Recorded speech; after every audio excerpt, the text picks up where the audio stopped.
Let's try this again, shall we? So this is take 2 of episode 11 of the Always Better Than Yesterday interview sessions. Episode 11 is with, we're going gold. We're going gold. So episode 11 this evening is with Stephanie Millward MBE. Wow. 2 times Paralympic champion, 4-time world champion, and 10 times European champion. We are in great company this evening. Thank you guys for jumping back on, for rejoining and remaining patient while we try and sort out some of these technical glitches. So just a little bit of an introduction for those of you that are catching up on replay. Tonight we are going gold. We are listening and we are asking curious questions of Stephanie Millward MBE. Stephanie is a Paralympic swimmer. She's also a motivational speaker, so I can't wait to hear a bit more from her and ask my curious questions of her. My mission is simple. And it's to help you understand the habits and the mindset behind successful and inspiring people. Now, tonight we've got someone that's been the best at what they do in the entire world. Now, how fortunate is that? How awesome is that? So, trying to keep calm amongst the technical glitch, kind of riding the wave, keeping cool. How am I doing, guys? How am I handling it? So, if you are new, if this is the first time you have ever joined me on a Always Better Than Yesterday live stream interview session, then please do let me know that you're watching for the first time. Drop me a red love heart. And if you are one of my loyal listeners and viewers, then please do drop me a blue love heart emoji. I think Stephanie's just having a look at her settings on her phone just to make sure that that's working. Right,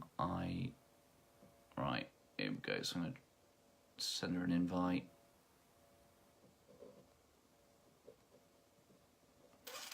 So yeah, here we go. Is Stephanie with us? Is Stephanie? Andy, hello my friend from Canada, how are you? Good to see you. Right, let's try Stephanie. No, it still doesn't let me add you. This is going to be one of those evenings. Right, let's see what we can do, Stephanie. If I pick my phone up, it ain't going to work properly, is it? All right, let's keep trying. Let's keep trying. Guys, if you're listening, you're watching, thank you endlessly for your patience. All good. Amazing. Good to see you guys.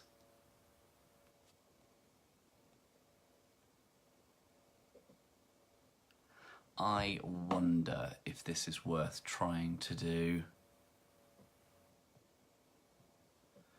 If I pick it up, it's not going to flip, is it?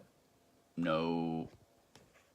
Rotate your phone. You can't turn your phone while recording. All right, chill out. Oh, my phone's shouting at me. Right, so this isn't happening tonight, is it? This isn't happening. So, Stephanie and I have had a little bit of a chat. We're all good on the landscape, the phone. I don't know what to suggest. We're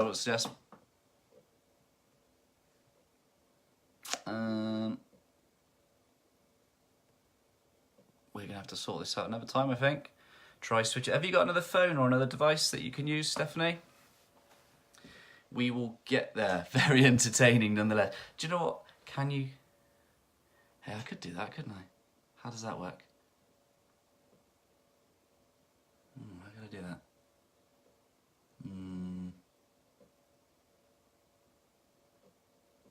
I'm not sure I can do that. I'm not sure I got another device. Genius. Want to try your phone?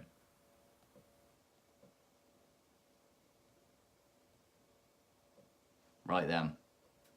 Lacey, you got your phone? Should we do this?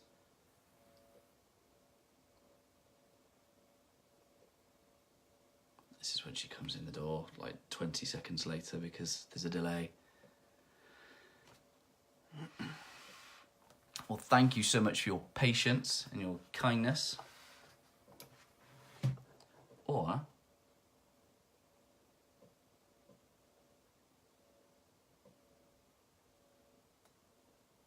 wonder if I can do this. It's going to give... I don't want to do feedback. Wow. Happy Sunday. Happy Sunday. Hi. Have you come to help me? I have.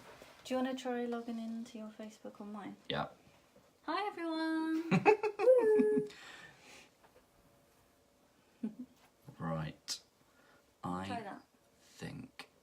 I like your setup here. Well, it's very professional. You should see his phone. It's on like 1, 2, 3, 4, 5, 6. Oh, hang on, I can't count. 1, 2, 3, 4, 5, 6, 7 books. We need to get a stand. You're supposed to be logging into your Facebook, not phoning. I'm going to do it like this.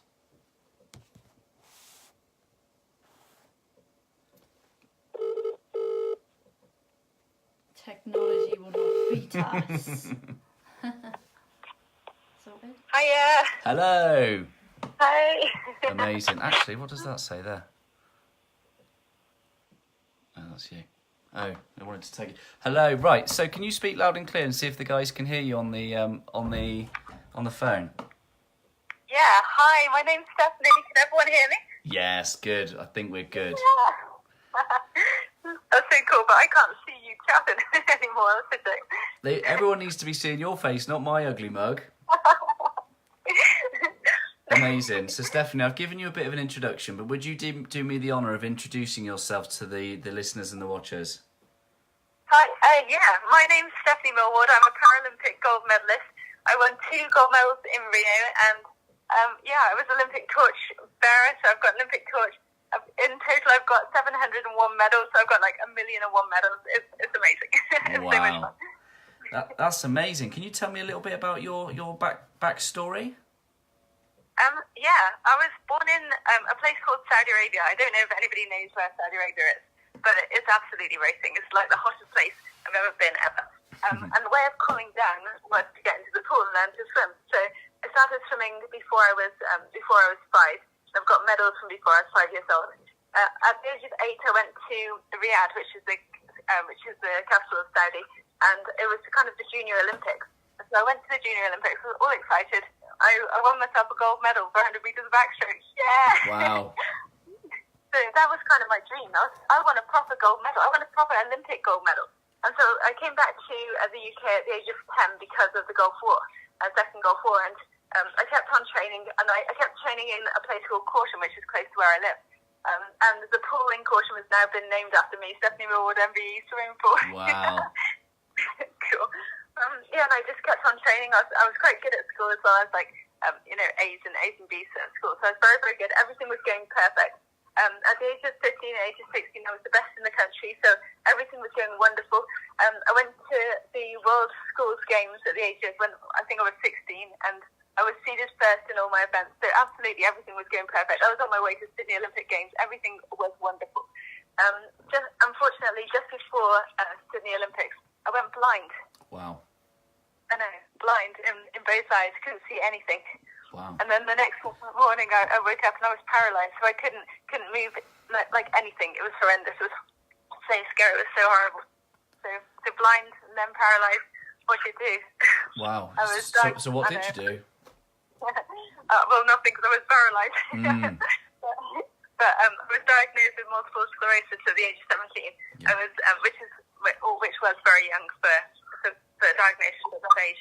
And I had to quit swimming because I couldn't obviously move. I couldn't do anything. So that was the end of my career. That was the end of my Olympic dream. It was horrendous.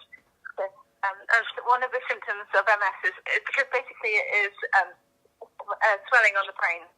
So basically I had no memory. So my straight A's disappeared, and I think I went to D's, Q's, L's, whatever. Wow. Yeah, I failed all my exams. Wow. So I had lost absolutely everything. I lost my swimming career. I lost my health. Lost my brains. Lost my school. Lost everything. Because obviously you think you're going to go to uni. You think everything's going to be wonderful. You're going to fall in love with this amazing person and have this wonderful life. But my life came crashing down. I had nothing. It was horrible. Wow, and that's amazing because, you know, you look at yourself now, hugely successful. You're a motivational speaker, inspiring others, and it just amazes me how life can go one way or another, and you've taken your life in a very positive direction. I just wonder what helps you. What helps you take that path towards the positive future. Yeah, my mum asked me the question. She said, "Would you like to sit back, just get worse and worse, let the illness win, or would you like to fight back?" That was the question that changed everything. I was like, I'm not going to sit back and let the illness win. There's no way. I'm going to fight back. I've always been a winner. I've always wanted to be the best in the country. Always wanted to be like the best in the world. Why am I letting this illness beat me now? Wow. I decided to get up and start moving. It's a really powerful coaching question then from your mum, isn't it? Because more often than not, people tell, other you can do this, you can do that, and she actually asked you that question, which meant that you had to find the answer. You probably had to go to that awkward place to find the answer, and so what was the first step then? Where did you go from there? I went to a psychologist, and she actually said something really, really, really important. She said, "I think you've got to take your old Stephanie to a funeral. Say goodbye. Say goodbye to that perfect life that you had, to that amazing, amazing person. Say goodbye to all those memories. Say goodbye to the dreams. Say goodbye to everything. Actually take it to a proper funeral. And then welcome this new person who couldn't do anything, who couldn't walk, who couldn't speak, couldn't move, who had no dreams, open up a new life. This is a new person, I think I wrote a poem saying, it's a blank page and a new life to uncover. You can do anything now, a new person. You can start to rebuild." And I went to see a physio, and he said, heel toe, heel toe. So that's what I did. I did heel toe, heel toe, heel toe. At the beginning, I could walk a meter, and then I walked 2, 3, 5, 7, 27. I kept on pushing it, kept on moving. Wow. And one morning, one day I asked my mum, "Can you come to the pool with me? Because I would love to learn how to swim again." And she said, "Yeah." So I wasn't walking very well, but she let me talk all the way to the pool. And I think I did about 40 lengths, which for me is not very many. And I got out of the pool at the end absolutely shattered, couldn't walk very well. And my mum said something else. Oh, it's another really important thing. He said, "Stephanie, I'm so sorry, I can't come and watch you again because it's so, so, so sad to watch me, or for me to watch you swim now in comparison to what you were like before. It's just too hard for me. I can't do it." But I realised then that if I wanted to do anything, I had to do it for myself. I couldn't, wait for anybody else to do it for me. I had to do it for me. I had to believe in myself, and I had to force myself to do it. I had to be the one in charge. I had to be the one doing all the work. That was a huge, huge thing for me again. Wow. So would you describe yourself before the life-changing stuff as independent and driven and determined, or was that a product of your newfound self? I think I was determined anyway. I wanted that Olympic gold medal, whatever. Yeah. So that was my dream. I was fighting it. But then when I lost everything, I was destroyed. I didn't really know where to go or what to do. But then my mum kind of gave me that fight again. She gave me almost that hope. But one morning when I was in the pool, a friend of mine said, can you teach my friend Adrian how to swim because he wants to do a triathlon? The lazy bones hasn't done that triathlon yet, but I'm now married to the guy. Yeah. So are you going to hold him to do that? No, well, I don't know. But he was the one who said, "We've just won the rights for the London Paralympics. Why don't you come back and be a Paralympian? Because you've still got that dream. You've still got the nice strokes. Why don't you get a coach and come back as a Paralympian?" I was like, "Ooh, well, the dreams never die, do they? So the dream was always going to be there, whatever." So that was the light. I was like, "Okay, let's take this Olympic dream. Let's go for it." Yeah. I had to move to Swansea because that's where I could find a coach who would coach me. Because the guys in Bath didn't want to coach a disabled person. So I had to move to Swansea with a coach called Billy Pye. And I moved there 7 weeks before Beijing Paralympics. They took me to Beijing. I flew out there and I came 4th, 5th and 6th. Rubbish. Rubbish. And then 4 years later, I flew out to London. Oh, I didn't fly out to London, really. I just went on the route. Yeah. And I got 4 silvers and a bronze. Amazing. Rubbish. Home Olympic Games as well. What an atmosphere. Well, and then 4 years later, I went to Rio, got 2 bronze, 1 silver, 2 gold. I got that Olympic dream. It all happened in the end.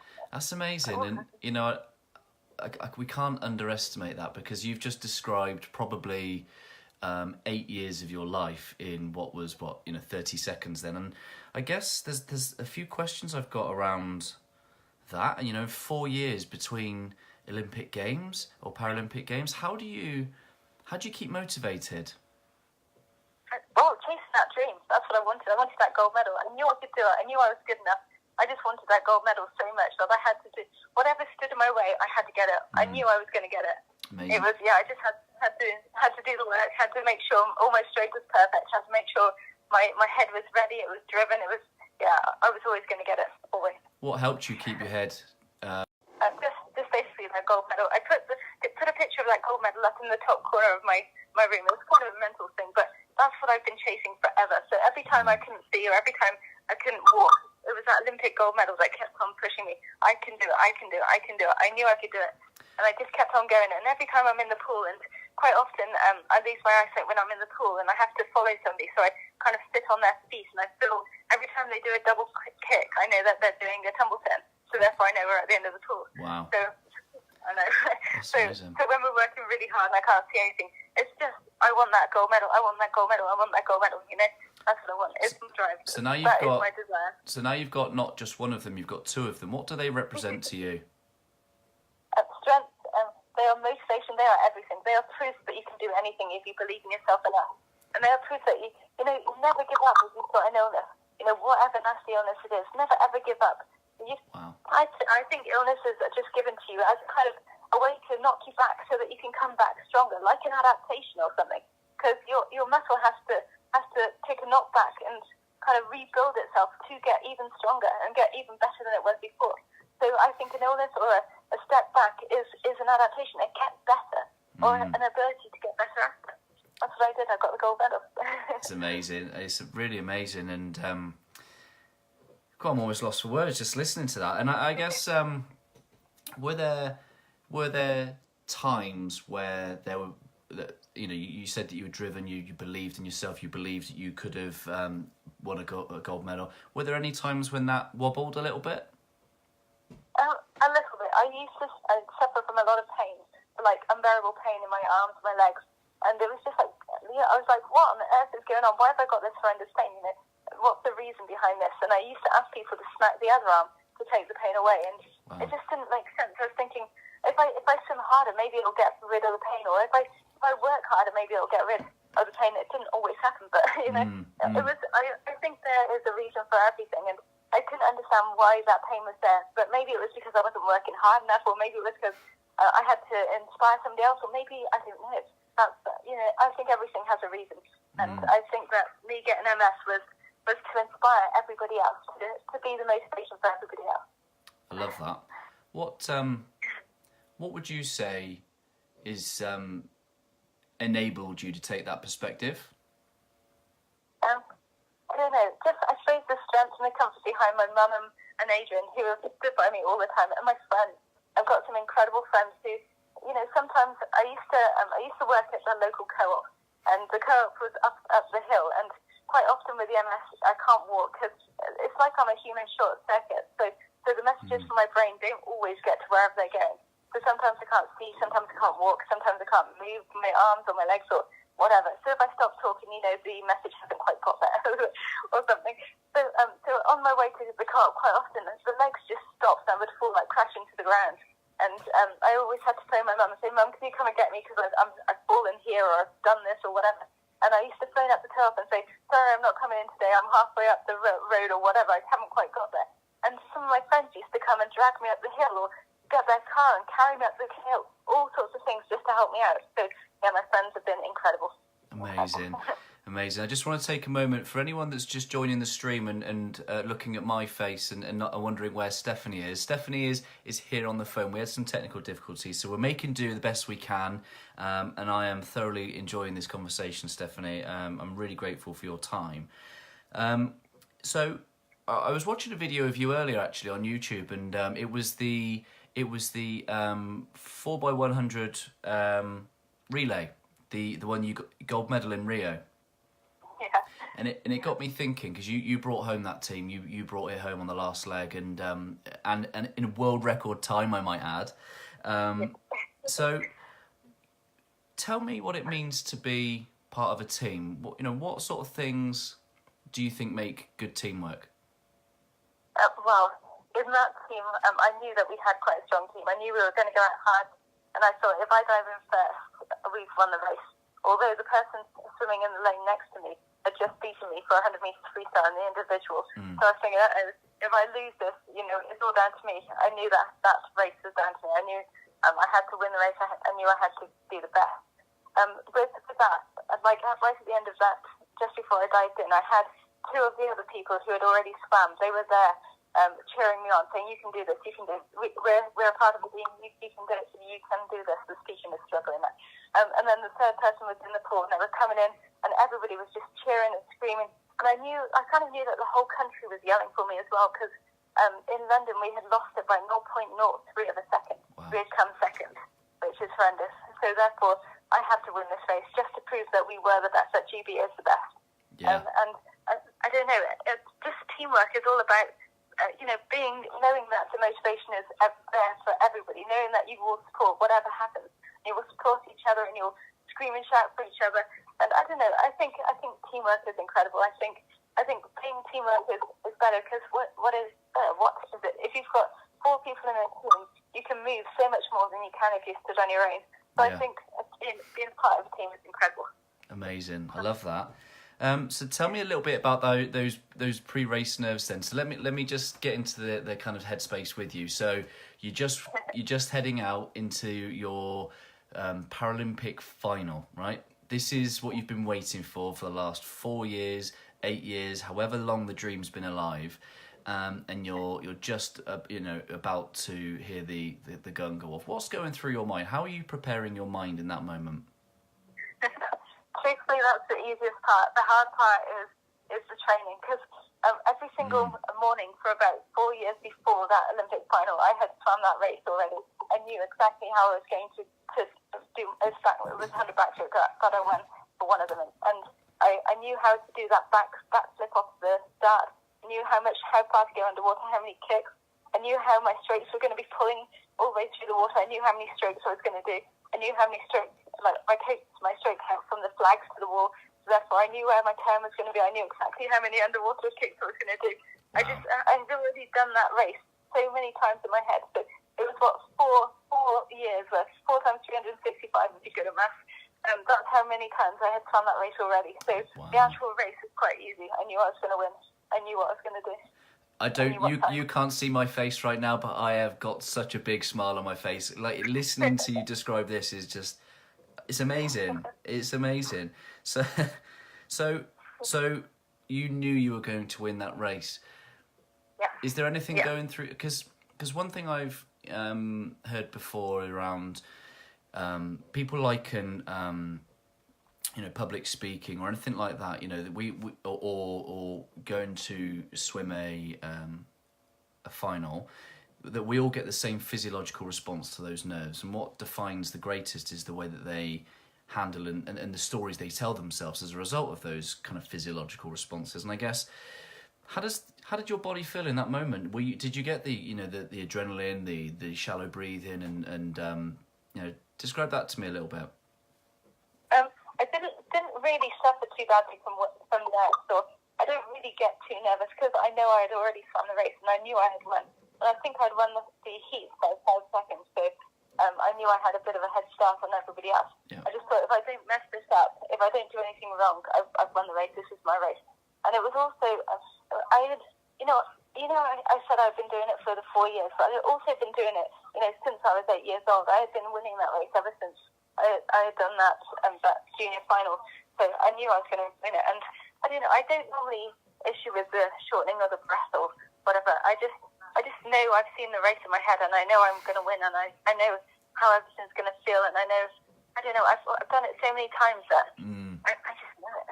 That's amazing. I've got a question from Craig McHugh, who was episode 5 of the Always Better Than Yesterday interview sessions. And Craig says, how do you stay so positive, Stephanie? Because if you're negative, what difference will it make? If you get negative, you get sick, basically, or that's what I felt. So every time I was negative in any way, I would get ill, or I would have an MS attack, or something would go wrong. And I've always found out that if you stay positive, that the the MS will get better, and then you'll get more positive, and everything will be happy. So I'm never negative if I can help it, because I just always think if I am negative for anything, I'm giving the MS powers. I'm making it stronger. I'm giving it, superficial powers. So therefore, if I'm happy, if I'm strong, if I'm positive, if I'm confident, then the MS can't win. I can be in charge, and I can say as well as I can for as long as I can. I could talk to you all night. I could talk to you all night, Stephanie. Yeah, because the MS is a debilitating disease. It will get you down if you let it. So therefore, just plain don't let it. Stay on top, stay in charge, stay positive. Amazing. So when the dream is get the gold medal, how do you keep yourself going post that you've achieved that goal? What's keeping you going now? What's your drive and your determination at the moment? Oh, this is an easy one. Inspire the world. Inspire the world. Because now I've got the dream, I've got the story, I've got the proof, if you do what I say, you will do this, But I'm the proof. You can do anything if you believe it. As long as you stay confident, as long as you stay happy, as long as you stay positive, you can do absolutely anything. Dreams are well, you get told fairy stories when you're a child. You get told all that, like Rapunzel, and how all these knights in shining armors come and save your life or whatever. You get told all these dreams so that your imagination can run wild, and you can make up whatever you want, and you can desire and achieve whatever you want. Because I always think, Mr. McDonald's or Mr. Coca-Cola must have had a dream, hence why McDonald's and hence why Coca-Cola exists. Yeah. So everything starts from a dream. So therefore, you have to believe in yourself and achieve, the most amazing things. You can do anything. You can do anything. I love it. I love it. I love it so much. So I'm all about being always better than yesterday. It's a phrase that really means something to me around just being open-minded, being present, learning, being curious, and just bettering myself in many areas, just on a incremental basis, really. What does the phrase "always better than yesterday" mean to you? Yeah, always be better. Appreciate the little things. I always used to say to myself, every step counts, because for me, every step did count. And so every single part of every single day is important in some way. The sun comes up every single day for us. Every single day, it comes up, shining bright, showing the world that it's here with a big smiley face. Sometimes it has to fight against the clouds. Sometimes it has to fight against the storm. Sometimes it has to fight against, a whole load of airplanes. Who knows? But it comes up every single day, shining bright, just for you. So if you shine back bright at it, it will be shining forever. It will be amazing. It's good. Love. So what helps you be always better than yesterday? What sort of things do you do? I go to lots of schools. I try to inspire everyone. I try to be good. I have a little passport size card that I give to people, and on it says "Achieve the Incredible." And I think achieving the incredible is believing in yourself, being the person that you've always dreamed about, being the person that you want to be. And don't let negative things get in your way. And if they do get in the way, learn from them. 2 negatives equal a positive. So therefore, keep on shining, keep on driving, and be the best person that you can possibly be. Inspire one person, and then they can inspire one person, and then they can inspire one person. Then the whole world will be inspired too. It'll be incredible. Oh, I love this so much. Where can people check out your content and come in here and see you speak? Contact me on Facebook is probably the best. And I've got a book as well. I should send you a copy of my book. It's called Paying the Price. I love a copy of your book. It's quite a nice book. It's quite hard to read on some chapters because quite a few nasty things happen to me. But, look at me now. Yeah, you are... I tell you what, this has been hugely inspiring. My cheeks are getting sore. My eyes look probably redder than they did when I first started. Stephanie, you are a huge inspiration, and it's been an absolute pleasure, an honour and a privilege to share some space with you and to have you answer some of my quick, curious questions, and I really, really appreciate.